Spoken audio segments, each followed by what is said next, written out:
Rust is a steel automobile's natural born enemy and is prevented from the factory with paint and underbody protection. But on a car that's bordering a midlife crisis, that protection can be worn away over the years. You see, my Syncro is actually in amazing condition for what it is, but that being said, it is not perfect. All over the car, there are small chips in the paint like this one, and places under the car like this where the protective coating, that paint is completely worn away, allowing some rust to form. And while the Syncro is in amazing condition, if we let it sit like this and we don't treat it, it will eventually rust out the panel, which is just not what we want. So today we are doing some rust restoration and prevention on the van again. Now to do this is actually pretty simple. We just want to scrape that rust away, neutralize anything that's left, and then just paint over it with something that kind of matches the paint of the car. Ideally, you'd have a paint match paint that you're gonna put back onto the car, but this is an 86. I'm not gonna spend $100 for a can like this to get paint matched. So for the paint, I'm actually going with some enamel. I like enamel because it's a little bit harder and it's a little bit more resistant to wear and stuff like that. So on a car, it's a little bit better. And then for the little rust spots on the doors and stuff like that, I'm doing a steel wire brush. I'm doing steel because it's harder than the rust and it'll actually scrape away the rust. And then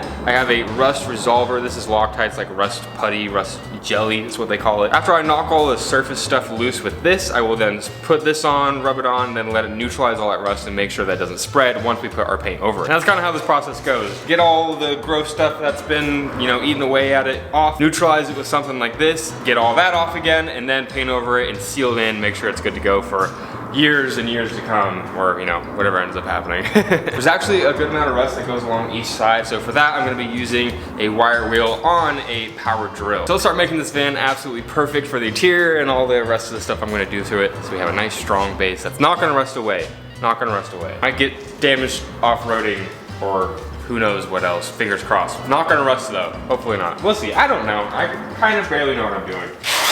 So this is a good little example area right here, just above the wheel arch. This gets obviously a lot of rocks and a lot of salt. Anything that's gonna corrode the paint or corrode the metal under it is gonna be right here. As you can see, we have this little spot where it got hit by a rock or the paint just chipped off somehow, and it has started to develop some surface rust around there. So we are gonna do this properly and put on an actual N95 mask, because whenever you hit rust with something like this, it puts it in the air, and breathing in rust is super bad for you. There we go. All right, let's start working on this guy. We're actually not making that much dust with just these little spots. I'll use this on the bigger power tool spots. Now that we got that down pretty much to the bare metal, I'm gonna break out our rust dissolver jelly, dip the tip of this brush in there, and then kind of just paint it onto the surface. And it says to let it sit for about 10 to 15 minutes. All right, now that the jelly has done its job, I'm gonna take just a paper towel and wipe her on away. And man, that looks way better than it did before. You can see it's just bare metal now. There's no rust left. And this will be a perfect surface to put paint over and protect. Now you want to wipe this down with some isopropyl alcohol to get it ready for paint. Oh yeah, and then for the small stuff like this, I'm not going to be using the rattle can. I'm going to be using this little Duplicolor touch-up stick. This actually has a little tip on the end of it you can use to remove rust, but why I got it is because it has a little like paintbrush, nail polish kind of deal with automotive grade paint that you can take, and I can just touch up these little tiny areas, which will be much better than masking them off and then spray painting. Yeah, this is a much better solution. Again, it is not going to be a perfect paint match. I don't even know where I would find the correct paint in a bottle like this. And you can see this is actually significantly brighter than this. This is almost like a cream and this is white. But I'm not really going for looks. I just wanted to be protected because this thing will probably be getting a wrap at some point anyways. All right, let's get painting. So I'm going to take my brush out, make sure it's not dripping, and apply it just to the little surrounding area, making sure all that bare metal is covered. And that looks about good. So yeah, nowhere near a perfect match with the paint, but it's protected now. It will not rust through, and I no longer have to worry about that. Now I can use the power tool on the underside of the car. I'm definitely putting on the mask this time. Ready to go. So you can see we have a good amount of rust right here. So I'm gonna take the drill and go for it, and you'll see just how much faster this is.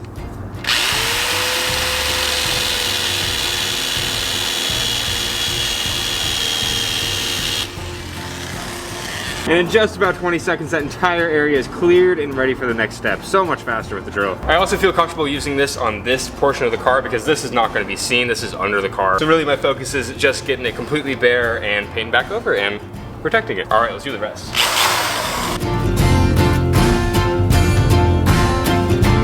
Look at how much better that is. It is all bare metal now, no more rust. Now for all this surface area under here, I'm not actually gonna be using this jelly. I'm gonna be using this spray, this much bigger bottle, and I can actually spray it on instead of having to like paint it on. Same kind of deal, it's a gel that dissolves and neutralizes rust and gives us a nice pretty surface to paint upon. Get her squirting. I'm actually gonna just completely rub it in with my glove. And this is definitely not stuff you wanna get on your bare skin. I can literally see it reacting with like the ground and the the rust and everything. So will probably eat away at your skin, give you cancer, all the bad stuff that can happen, this will probably give you. And now preferably you'd have a hose to wash everything off, but I don't have a hose, so I'm gonna use a sponge and a little bucket of water. And this stuff is pretty slimy, so you really wanna make sure you get all of it off, otherwise the paint will not stick to the surface. Wash it all off and get all that gunk out of there. It's actually really cool to see, even though this is one of the worst sections of the car, there's no pitting, the rust didn't really eat away any of the metal, which is pretty sweet because, again, this thing is almost 40 years old and it has held up this well over the years, which is just crazy to me. I've seen 10-year-old cars that have completely rusted out panels, completely falling apart, which means that one, these things were built very, very well, which we know that they were, and two, the owners, I think I'm the 4th owner, which is actually really low for a car this old, but all the owners before it took really good care of it, which is, I'm pretty happy to see. It's pretty sweet. Good to know this thing's had a pretty good life so far, and hopefully it's about to get better, assuming some young 20-year-old kid doesn't come and screw it all up.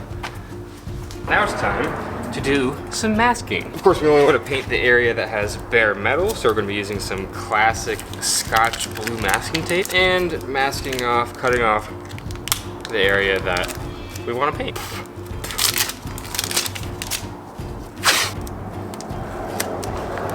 Boom. Like I'm a pro. Now that is all the masking I'm going to do. If I was really concerned about the paint, I would mask much more over here, probably with like garbage bags and all that kind of deal to protect all the paint that's there from getting overspray, but I'm not too worried about it. Again, this whole entire thing is gonna be covered up in a wrap at some point. I just wanna make sure it lasts for a long time. God damn it. All right, grabbing our spray paint, shaking it up. Okay, let's see if we can't screw everything up. Oh yes, mask for this as well. And my goal is just gonna be a light, even first coat, and then a heavy, more wet second coat. Test out the spray. Looks good. All right. Super light first coat, now to let that dry. Then we can move on to the second coat. You merely adopted the rust removal. I was born in it. I'm molded by it. You merely adopted the dark.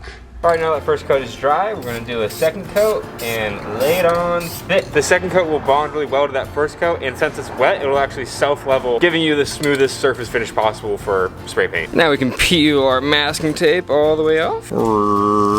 And just like that, that entire bottom section of the car that used to be completely rusted, or at least surface rust, is now completely restored. Looks really, really good. And most importantly is protected for the future to come. Yeah, if we get a close-up, you can really see there's some texture in there, but man, does that look so much better than it did before. Now that we know how to fix small little spots like that and big areas like this, it is time to do the rest of the van. This thing is huge. It's gonna take me a while and the sun's going down, so we're moving on to day 2. This is actually the first time I've done something like this, and it's going pretty well. Both areas look much, much better. The rust is coming off very easily. Luckily, this thing doesn't have any like gaping holes where rust is completely eaten through everything. Pretty happy with how it's going so far. See you guys in day 2, number 2, tomorrow. See ya.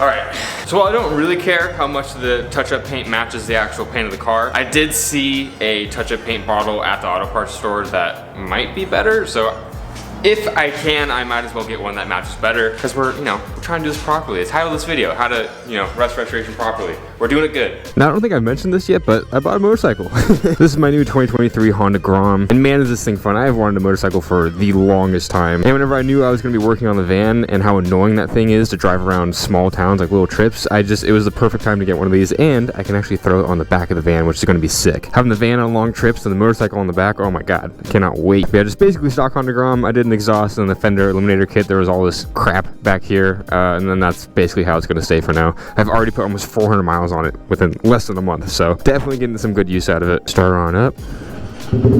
It's a mean 125cc engine. Got a little garage door closer. See ya. Oh yeah, look at that van. Man, I cannot wait for that thing to be done.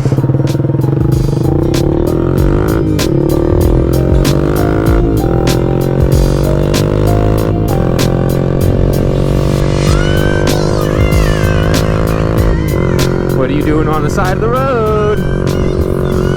You can't park there. Ooh, should we go down to El Paso? Let's do that.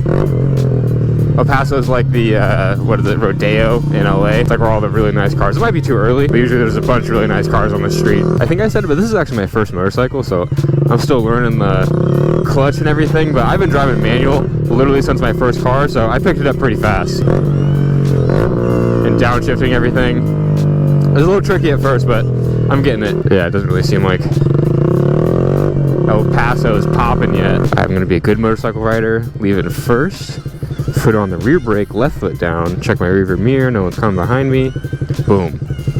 Basically want to do this so that if you get rear-ended, you don't tuck the front wheel with your front brake on, and you can get out of the way really fast, letting go of your clutch. Got a new Bronco. Yeah, there's not really anything too exciting out today. Infinity on the sidewalk, really exciting car. It's a little too early for all the real exciting stuff. Oh, definitely just set off that car alarm with the motorcycle. Whoopsies. What are we doing? 2 miles an hour is the speed today, apparently.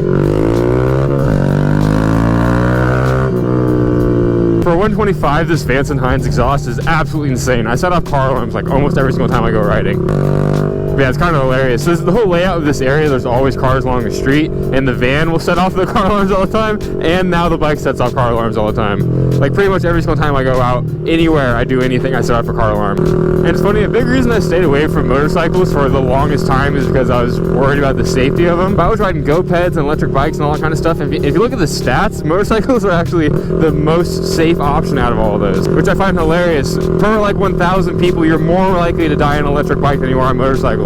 I swear to God, you only see blonde women driving the new Broncos. Hey, little Miata. She's loving it. Let's go. This is also a big reason I got the motorcycle. The traffic here is horrendous. There's just lights every single block, and there's always buildup. I mean, this is like 9 in the morning right now, and there's this kind of traffic. It's ridiculous. So I can just go all the way up to the front, skip all of this crap, and my 2-mile round trip doesn't take 20 minutes.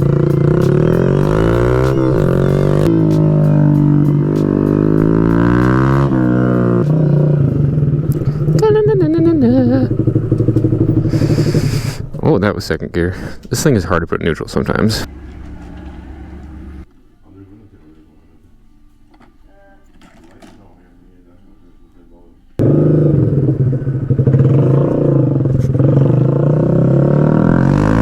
Woo! Oh, you got a new Bronco? Oh, I have a new Bronco. How convenient. Oh, you got a Ford Raptor? I got a Ford Raptor. This is crazy. People absolutely love taking the most extreme off-road stock vehicles and then not doing anything with them here.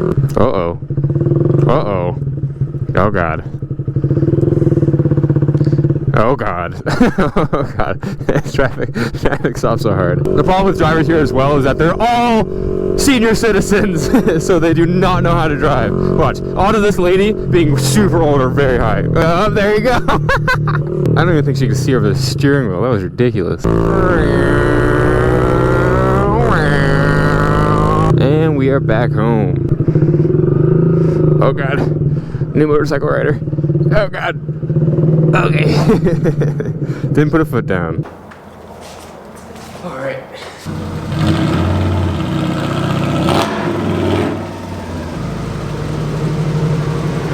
I was worried these would actually be the same exact color because they're from the same company and they have the same name. They're both universal white, but this one is clearly more of like a cream beige color and this is more of like a bright white. So hopefully it'll match the van a little bit more. I mean, definitely closer than that. Whatever, it's gonna have to do. And this one actually has clear coat that you can take out and put over the paint once it's on, whereas that one just had paint. It's a tiny bit closer. It's still not there though. All right, whatever. Over here is actually where some of the worst damage is on the actual like driver's side door. As you can see, this area, I don't know what happened or why there's a whole bunch of chips in the paint over here, but this area has a bunch of little chips that have just started to rust out a little bit. So this is where I'm gonna be spending most of my time. All right, the rest of this, especially this whole panel over here, is gonna take a long time. So I'm just gonna show you guys the before. So here's the before on this panel. As you can see, there's a whole bunch of little rust spots, bunch of little paint chips. And here is the after. Here is the driver's side door that I showed you guys earlier, looking a lot better. Still not perfect, but a lot better. And then of course, kind of the worst part of the whole car, this whole rusty rocker panel. And here is that underside. I actually decided to bedline it instead of painting it white. I thought this made a little bit more sense, but yeah, that looks better, and more importantly, it is now protected. My God, that had to have been one of the most tedious things I've ever done. I also painted over the white paint and bedlined the bottom over here, just so it fits in and looks a little bit better. It was a crazy amount of hours just doing the same little scraping out every single little spot and painting over it.